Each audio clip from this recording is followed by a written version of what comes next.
तो hello everyone, आज के इस वीडियो में मैं आपको बताने वाला हूं कि स्प्रेड क्या होता है। यदि आप फॉरेक्स एंड क्रिप्टो ट्रेड करते हैं तो स्प्रेड के बारे में पता होना आपको बहुत ही जरूरी है।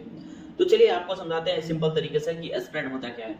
मानिए अगर आप फॉरेक्स या क्रिप्टो के अंदर ट्रेड कर रहे हैं, जैसे मान लीजिए बिटकॉइन के अंदर आप ट्रेड करना चाहते हैं और आपने बिटकॉइन को सेल किया है 1,05,000 पे।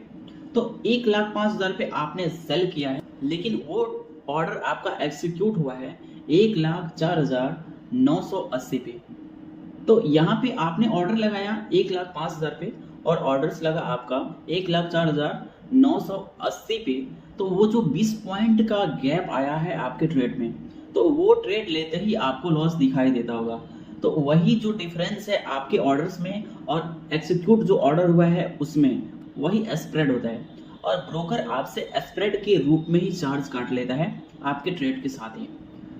तो स्प्रेड यही होता है। और आप जिस पेयर में भी ट्रेड करें, जिस क्रिप्टो के अंदर भी ट्रेड करें, आपका स्प्रेड कुछ इसी तरीके से कटता है।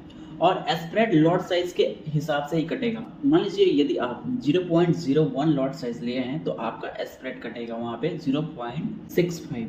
और यदि आप वहीं पे मान लेते हैं कि आपका जो लॉट साइज है वो 0.1 है, तो उस लॉट साइज के अकॉर्डिंग आपका 5 गुना स्प्रेड कटेगा वहां पे। तो यही होता है स्प्रेड, और स्प्रेड के रूप में ही आपसे ब्रोकर चार्ज लेता है।